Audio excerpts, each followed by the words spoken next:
Imagine this. You're locked inside a fully stocked grocery store with a bunch of people you've never met. Sounds like it could be kind of fun, right? An adventure, maybe? But what if I told you the last person to walk out of that store wins a life-changing amount of money? Well, suddenly that fun adventure turns into this fascinating, high-stakes social experiment. Okay, let's get right into it.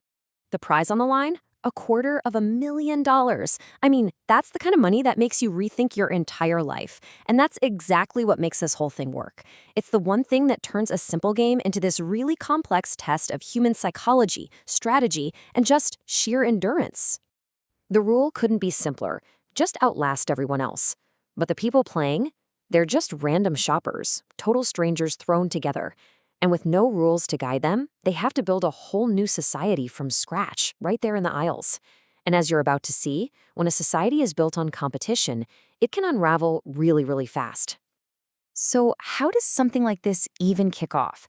In those first few days, it's not just about who can last the longest. It's a raw, unfiltered look at human nature. What actually happens when you just strip away all the rules we live by? On day one, it all sinks in. This isn't just some challenge. For now, this is home. And when you're faced with that kind of uncertainty, people do what people have always done. They form groups. It's that classic instinct for safety and support.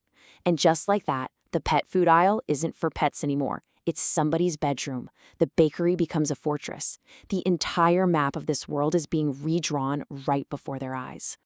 Yeah, it didn't take long at all for the store to start looking like some kind of map from a strategy game. You had different factions claiming their turf, and let me tell you, where they chose to set up camp, that said everything about how they planned to win this thing.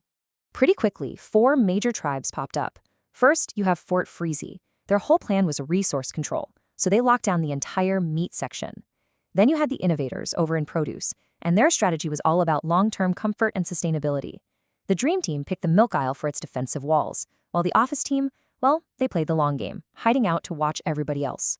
4 tribes, 4 totally different ideas about how to survive. And this whole thing really boils down to 2 completely opposite ways of thinking. Fort Freezy was all about control and defense, hoarding the meat, building walls. Think survivalist. The Innovators, on the other hand, they were focused on community and creation. They weren't just trying to survive, they were trying to live. They built beds, little workout stations, even a makeshift shower. They were playing for the long haul, betting that morale was the key. This quote right here, from one of the Innovators, it just says everything. Their goal wasn't just to outlast everybody, it was to thrive. They were turning the store into a home, a gym, a community. And that whole focus on quality of life was a direct challenge to the siege mentality that was growing in the other camps. So for the first few days, there's this kind of fragile peace. The tribes are building, they're fortifying their bases, and they're mostly coexisting. But that unspoken social contract is about to be completely shattered by one single, simple act of sabotage. And that's what triggers a massive escalation. And right here, this is where it all goes sideways. A contestant named Xavion, he sneaks into another camp and pops an inflatable pool floaty that someone was using as a bed. A floaty. I mean, it seems so incredibly petty, right? But in this pressure cooker environment, that one little act was basically a declaration of war. And just watch how fast this escalates. So Xavion pops the floaty. A witness, Josh, immediately goes and snitches. Xavion then aggressively confronts the snitch, and that confrontation is the spark that just lights the whole fuse. The victims, now totally enraged, launch an all-out retaliatory raid on his base. And all of this happened because of one popped floaty. So what was the result? Pure chaos. The fragile piece was gone. The game was no longer about patiently waiting each other out. Nope, it was now about active, aggressive warfare. The experiment had just entered its most dangerous phase. After that big riot, a really strange calm settles over the store. But make no mistake, this isn't peace. It's just the quiet before the next storm. And this time, the strategy is about to shift from physical fights to all-out psychological warfare. For a little while, a sense of community actually comes back, and it's largely thanks to these 2 contestants, Harry and Celestine. They basically became the unofficial store parents. They fostered this sense of calm, organizing sing-alongs, just reminding everyone that they're all human. They were kind of the social glue holding everything together. But that calm, it was so fragile. really just held together by a few people. So when the store parents decide to leave and a pregnant contestant that everyone respected also goes home, the moral compass of the whole group just shatters. With those anchors gone, the social guardrails completely come off. A new, much more ruthless phase of the game is about to start. And this is when things get brutal.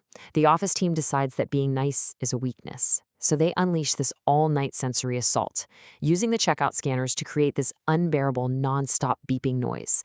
The goal was simple and completely ruthless: break their opponent's will by making it impossible for them to sleep.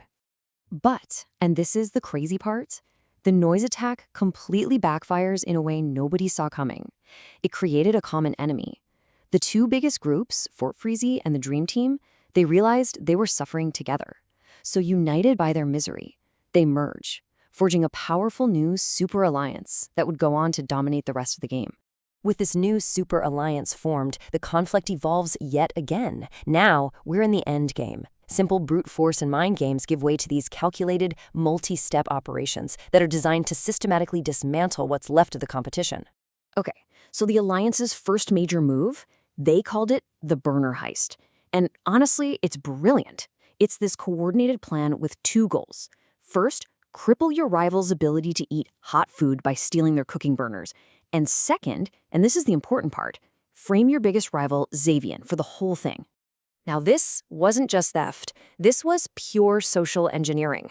Step 1, create a distraction with a fake top 10 ceremony. Then, while everyone's occupied, Step 2, a team member sneaks off and steals the burners. Step 3 is the really clever part. You isolate your target, Xavian, by interviewing him first. And that ensures Step 4, he's the first one back at camp, making him the obvious suspect when everyone realizes the burners are gone. It's just masterfully deceptive. The plan works so well that even the villain of the story, Xavian, he has to respect it. When he finally figures out he was framed, he's not just angry, he's actually impressed. And this quote just shows that the game has reached a whole new level of strategic play, one that even the guy who started all the chaos can appreciate. And this is the final, brutal checkmate. Having crippled their opponent's ability to cook, the Alliance takes its final step. They begin this scorched earth campaign, systematically removing all the food from the store shelves. Their goal? To make the entire store completely uninhabitable, leaving their last opponent with absolutely no choice but to surrender. And that's really where this whole experiment leaves us. We saw alliances built on hope and other alliances forged in pure misery. We saw strategies evolve from simple defense to these intricate psychological operations. And it all leads to this one final question. In a game with zero rules, when survival and $250,000 are on the line, is there any line that won't be crossed?